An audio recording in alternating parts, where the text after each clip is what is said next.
Hello, I'm Steve Lockhart. Now right now I'm going to go through how you diagnose a person with back pain, what sort of things you're looking for, and the sort of body or the pattern of imbalance that you might see in a body that has problems. Daniel's joined us today and he's going to help us go through this. He's going to be our model. So the first thing I want to cover is the sort of areas where you can get back pain. Now a lot of people get it around this middle of the back area here. They can feel it right on the spine or in under the shoulder blades a little bit. This is quite common. Another area is around the middle of the back in the thoracic region. And then thirdly, and probably the most common, is the lower back. And that can be in the centre, right around the sacrum joint, or off to one side, usually around here, just at the bottom of these erector spinae muscles. And you can have it either side, or in some cases right across the whole lower back, and it's just the whole area feels very stiff and painful. Now from that, of course, you can get into sciatica, where the pain travels through the buttock and down one of the legs. It can go to the front of the leg or through the back of the leg. It can go down to the calf and all the way to the foot in some cases. It just depends on how the sciatic nerve is put under pressure as for that to happen. Now when you're looking at someone's back, you want them to stand or be in a balanced position. So the weight's got to be even on both legs. You're looking to see how straight the pelvis is, and you're looking to see how straight the spine is. And basically what each side of the back looks like compared to the other side. Now with Daniel, you might see there's a bunching in this right shoulder, and there's a bit of a difference if you look at the two erector spinae muscles that run either side of his spine. So there's a lot of tension up here in the back and in the upper back, and it's affecting the way the shoulders are sitting. One of them is overworked and it's a bit more bound up than the other, but when one's affected, the other is normally affected in a way as well. So when we loosen him up, we probably find that they both look quite different. Now as you can notice with Daniel, there's a slight tipping of his right hip. So his pelvis is up higher on the left side and down a little bit on the right side.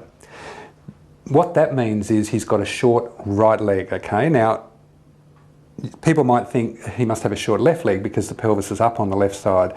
But in actual fact, because his feet are level on the ground, that leg has to pull down to reach the ground when it's a little bit short by preference, okay? So when it pulls down, it tends to tilt that side of the pelvis down.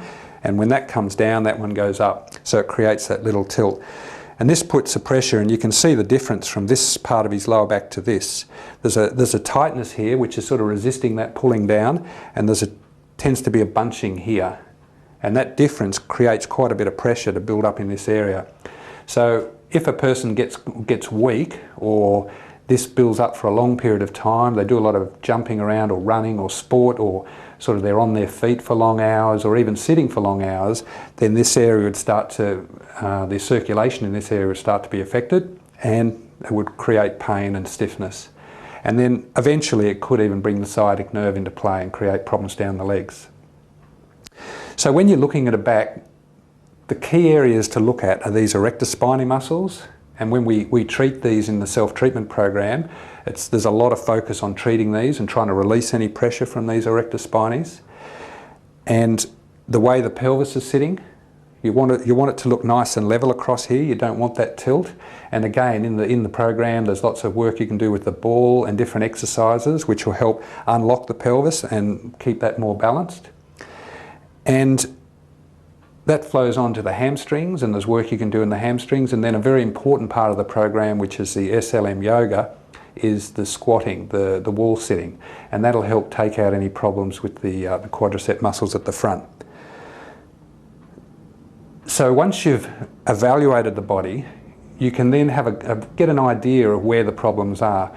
With Daniel, for example, I see his right shoulder as a problem, which is probably why his right leg has shortened up. So the tension has built all the way down through that whole side.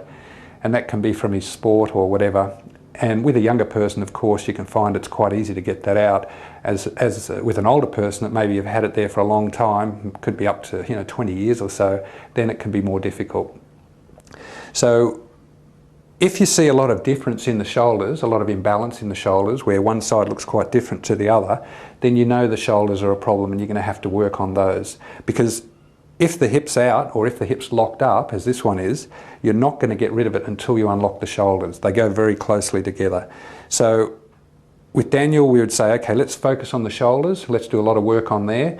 And then we'll also do some of the ball work on the hips and the hamstrings. Plus doing the wall squat and the SLM yoga technique, everything should come together very quickly.